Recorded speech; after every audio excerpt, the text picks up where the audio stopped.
welcome to MandoBug Crafts, episode 49. What's up? I'm MandoBug, but you can call me Amanda if you want. So you can find me pretty much everywhere on the web as MandoBug, primarily Ravelry and Instagram. Although I haven't been on Instagram a lot lately because I kind of dropped my phone and shattered the screen, and these things happen. I ordered a repair kit. It's coming today. Hopefully I can fix it soon. But I wanted to say thank you to new and returning viewers. Thank you for spending time out of your day with me. I'd also like to say thank you to Lorianne from This Homespun House podcast. She gave me a shout out in her most recent episode, and that was really sweet of her. So I want to say thank you. If you guys have not checked out her podcast, definitely go give it a view. It's funny how I found her, actually. Well, I think it's funny. She was on Instagram, and I don't remember how I found her on Instagram, but sometimes you just kind of navigate through and you find new people to follow based on what they post. And she spins some of the most gorgeous yarn, and that's what I remember about her Instagram feed. And I was just like, dang, who is this wonderful yarn spinner? And then she posted a post about one of her episodes going up, and I was like, oh my goodness, she has a podcast. But yeah, she does a lot of different crafts. So I've seen her knit, spin, and weave for sure, but there may be other crafts involved. But yeah, so why don't we start out the show with something I've learned. So this week I have done a lot of reading about microns and TPI, which is teeth per inch. Ow. Okay, Emily. So micron is the measurement that's used to measure the fineness of wool. It is the measurement of the diameter of one piece of fiber. And the smaller the number, the finer the wool. So you'll get some really nice merino down in the low 10s micron.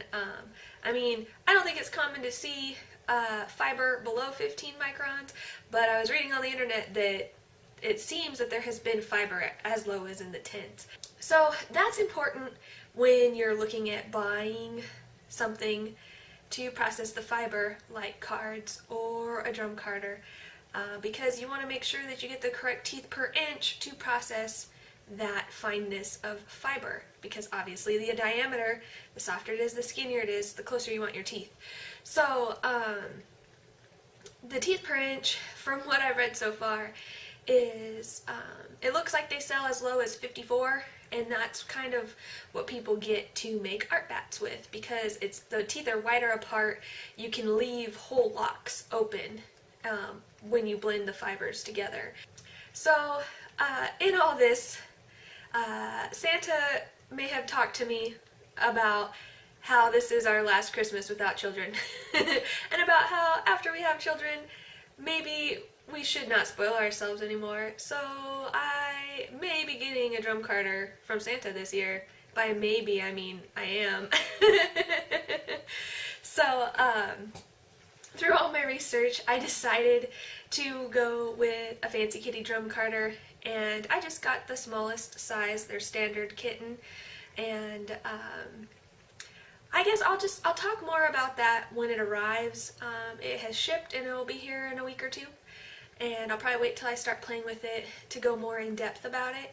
But that's what I was doing all my research for, and I decided to go with a 9120 drum carder. So this is considered fine, and that's a TPI, the teeth per inch, and that's considered a fine carder for next to skin soft wools. So you're talking, merino and stuff on that line, because of course different breeds generally range. Even merino has its range, but we're talking about the fine fiber, the stuff that you would want to wear next to your skin, which is what I enjoy knitting with and what I enjoy spinning with. So it wasn't really in the plans for me to go any lower than that. So yeah, I will talk about that later.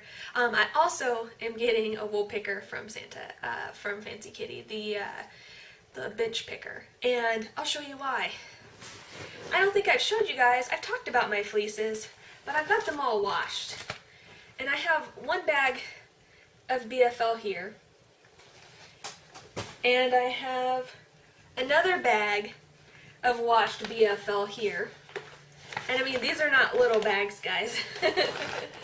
I'd say that's 2.5 fleeces of 2.5 fleeces left from 3 fleeces from baby BFL. So this was their first shear. And then I also have, look how big this bag is. This is full of washed Jacob fleece. So, the Jacob fleece is really easy to flick through by hand because the locks aren't as defined as the BFL locks. The BFL locks are so tightly curled and crimped here. I believe I may have showed you guys in the past, but in case you didn't see that episode, I will show you now. These are my washed BFL locks, and you can see they're not 100% clean because those locks are so crimped that the dirt is like in there, and sometimes you have to flick it and then wash it again for that dirt to really come out. And so these are a pain to flick. And this was their first shear, so I mean, we're looking at almost 3 inches for these locks in my hand, but not all of the locks are this long. Some are shorter, so it is a little harder to prepare because of that as well.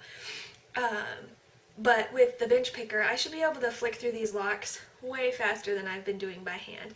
So I'm really excited for that. That's coming with my drum carder, so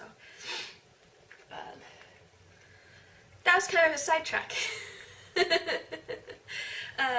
Anyways, yeah, if you're interested in different quality of fineness of wool and how it should be processed as far as TPI, I will link some of the resources that I use to get my information in the linked show notes. You can find the linked show notes on my blog, mandobugcrafts.blogspot.com, or if you're watching this in YouTube on the YouTube video and it's not embedded anywhere, you can go look at the description of this video and there is a link that will take you directly to this episode's linked show notes and not just the general blog, which I only use the blog for show notes now, at least.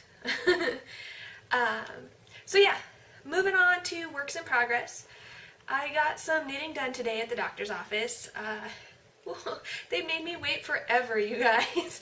My appointment was at 11:30. I didn't get seen until 12:30.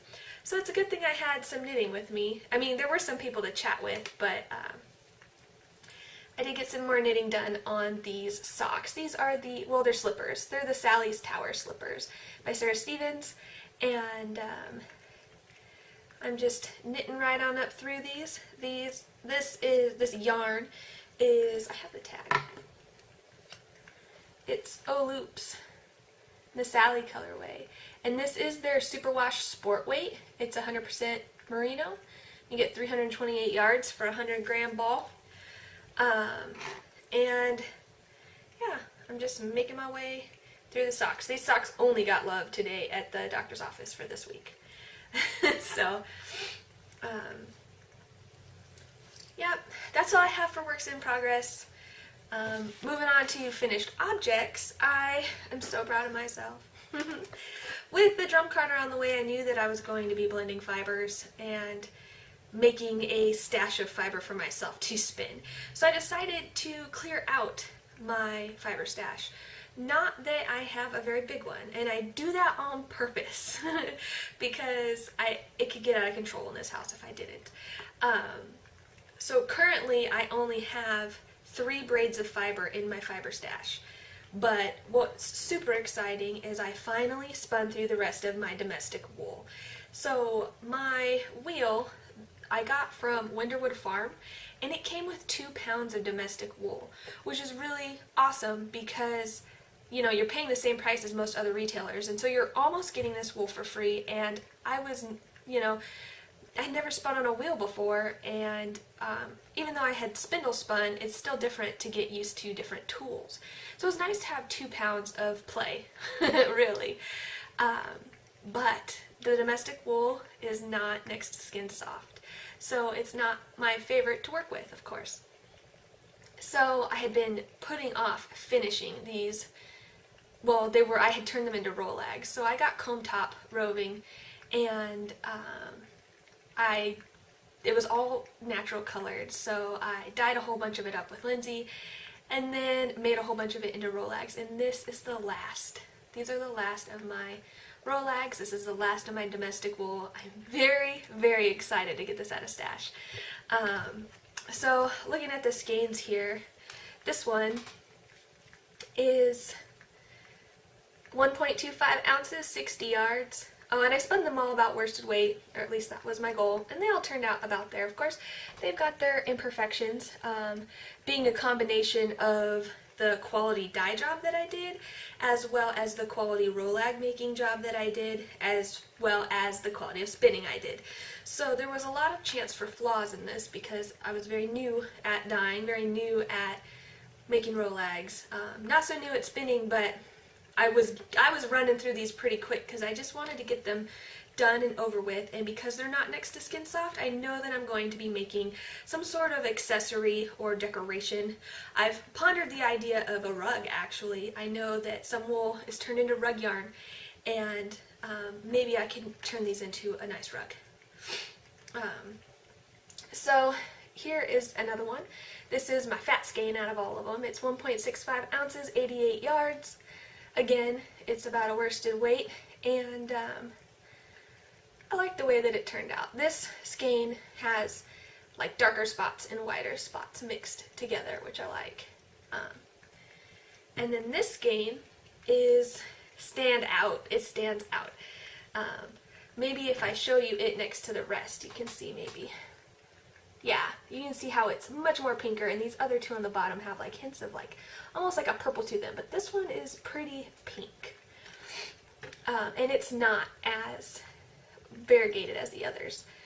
This one's 1.2 ounces, 61 yards, and I don't know if I can find a section for you, but I had some silk hankies, it looks like right here. I had some silk hankies that I kind of like drafted and pulled apart and tried to blend into here to see what would happen. So it's got some little bits of silk in it, but not a lot. But yay, these are done. I'm super excited. No more itchy wool. I'm only buying but the finest of wools now. And even the fleeces I have to process, because the BFLs were the very first shearing, it's the softest wool those sheep will ever have had. And then the Jacob fleece it's also actually really soft. So it reminds me of the Falkland that I had spun earlier. But so yeah, moving on to check it out. So for check it out this week, I wanted to highlight an episode of a podcast that I watched just yesterday. I think it came out yesterday. But I really enjoyed it. So if you are not aware, there's a podcast called The Dyer's Notebook with Laura. She owns Jinx Yarns, and she occasionally will interview other fiber dyeing artists. And I say it like that because some dye yarn, some dye fiber, some dye mix. So, but in her latest episode, episode 107, she interviewed Sarah from Knitting in Color. Wait, is her name Sarah? If it's not, I'll put it down here. That was the first name that came to mind, so that could be wrong. But she interviewed her, and I thought that was a really great interview because, as you guys know, I've recently purchased a lot of Knitting in Color fiber, so it was great to see an interview from her. And then also at the end of the episode, when she talks about her shop update, she also mentions a brand new podcast called The Fiber Pusher. And I went over and checked out her first episode, and in the first 2 minutes I was like, subscribe. I really enjoyed her podcast. She has a lot of experience with processing fiber, and that's really what sealed the deal for me. And also she talked about how many classes she teaches about, you know, anywhere from like sheet processing, wool processing, all the way to weaving the finished spun yarn. So as she was talking about all of her teaching experience, I was like, oh, this is great because I am a learner. So what pairs better with a teacher than a learner? So if you guys are interested in fiber processing and of course knitting and spinning and weaving, she's into all of it. And she also has a store. I saw in her second episode, which is the most recent one, that she has a store that started out selling tie-dyed items like project bags and t-shirts, and she's just been funding pretty much a wool processing business. So I think it's really cool to hear and learn about all that kind of stuff. So if you're interested in that, definitely go check her podcast out. I really enjoy it. So moving on to current events. This is where all my focus has been this week. So I have joined the Sarah's Story knit along, which is being hosted in 2 groups. It's hosted in the Yarn Dyer of the Kit, Eternity Ranch, in their group, and also in the Knit by Bit Designs group, which was the designer. And the shawl is gorgeous. So this is what I have left for the yarn. It's 3 colors, and you see only 1 color left. So when I showed it to you guys last week, oh, I'm on a wrong side, right? Or, oh no, it's just knit this way. So when I showed it to you guys last week, I had just started the green and was a little bit into that. And now I have knit through the blue, and I'm starting on the gray. Just a couple rows of gray. So, this shawl is knit sideways, and I'm loving how it's turning out. And like, you can see the drape. I know you can see this in the video. It's a very nice drape, even though this is fingering weight yarn and it's knit on size 5s. I was a little skeptical that this was going to be too tight, but this is actually a really great drape, and I would prefer it to be a little looser, but I'm sure that will happen when I block it out. So I'm absolutely happy with the way the shawl is turning out. And like I said, gray is all that's left. I've started the decreases, so we will be going down in size per row, and you know, being 2/3 of the way done with the pattern, I see myself finishing this on time, which is the goal. The knit along ends on November 30th, so I have, what, 5 days from today? I can do this. I got this. I've really been enjoying that. And the yarn is called Sarah's Story by Eternity Ranch, and the shawl pattern is called Sarah's Story by Knit by Bit Designs. So it's all Sarah's Story. And I believe in their groups they have links to the website that will share with you Sarah's story that inspired this kit and collaboration. So, of course, that will all be linked in my show notes. And then also for current events, I am hosting a Craft with Your Handspun along, and that will end on November 30th as well. So 5 more days, get your entry in. There is no requirement on when you started the project. You just need to finish it on time. There is no requirement on yardage. There's only 1 entry per person though, but that means you could knit with some handspun scraps, a very small something, and still get an entry. So hey, why not? And then, oh yeah, so for the Knit with Your Handspun along, of course I've been keeping a handspun project on the needle at all times. I have been knitting with this handspun. It is Malabrigo Nube in the Cereza colorway that I spun up into a fingering weight, if you can see, and chain plighted, so I got to keep the nice color transitions, and I'm so glad that I did, because look at the way that this is knitting up. This pattern is Misa by Catherine Steinhauer, and it's knitting up awesome. So here's the start. It's about what I had last week when I showed you guys, getting into this darker purple here, and just been going along, and then what happened here? This is the coolest looking part. I'm so glad that I knit this yarn and knit this pattern out of this yarn, because I get this really cool effect here in the middle when you switch from section 2 to section 3. And I just think it looks so cool. Her pattern on the design page is one color, and you don't really get to see all that like you do with the multicolor, which I like. And so I'm on I think I just started the 4th section, but here are the different sections. They each feature a different textured pattern. Well, not each of them. I think there's 3 different textured patterns in this shawl altogether. But, and of course, because of the way my needles are, I'm showing this to you upside down.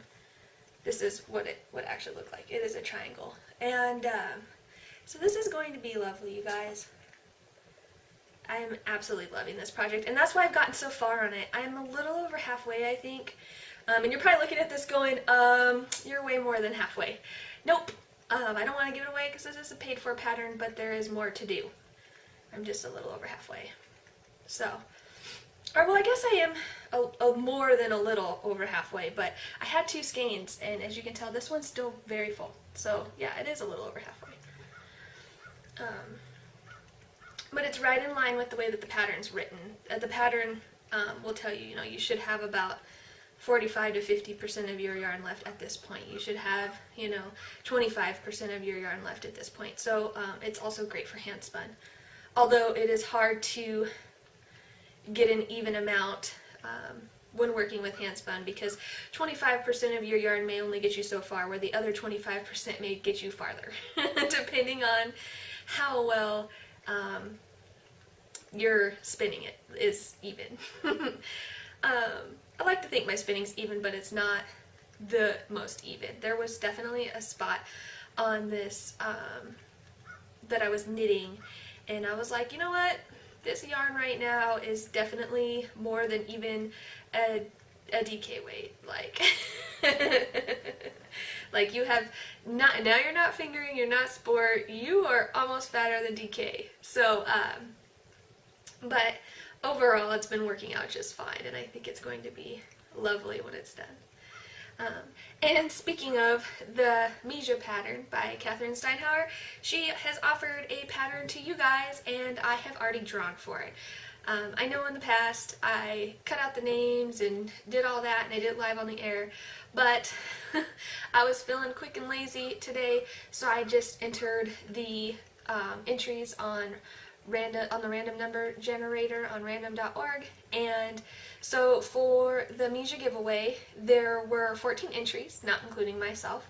So I entered, numbers 2 through 15, and the winner is post number 6, and that is My Eye Destiny, who is Tammy, who said that she would knit the pattern out of her first handspun, which, yay! Work with that handspun. So, Tammy, I will forward your information to Catherine, and she will gift you the pattern. So congratulations! I can't wait to see how this shawl turns out for you, especially in handspun, because I love the way that mine's turning out. And then also, I had another giveaway from myself to you. To celebrate the 100 members in the Ravelry group, I offered up a giftable pattern of $10 or less, and so for that, we had 31 entries, and so I put numbers 2 through 32 in the random number generator, and the winner was post number 26, who is Cat Straight, who is my friend Cat from Cat's Corner Podcast. So, Kat, just contact me and let me know what pattern you're interested in. Congratulations! And she shared that she was knitting a street vest, which is very gorgeous. She's putting stripes in it, so, yeah, congratulations. So, upcoming events. So, I've been talking about a potential ornament swap. There were only like 4 or 5 people interested, so I'm just going to go ahead and cancel the swap. I don't want to push anybody for deadlines or, make this any more stressful than it would need to be, or what, you know what I'm trying to say. I think it would be best if we just go ahead and scrap it. So, sorry, those of you who are interested it, but maybe I will be better about it this time next year, or maybe we'll just organize a different kind of swap in the future. But other than that, I guess I can share baby bump date with you guys. So I got my Band-Aid under my shirt.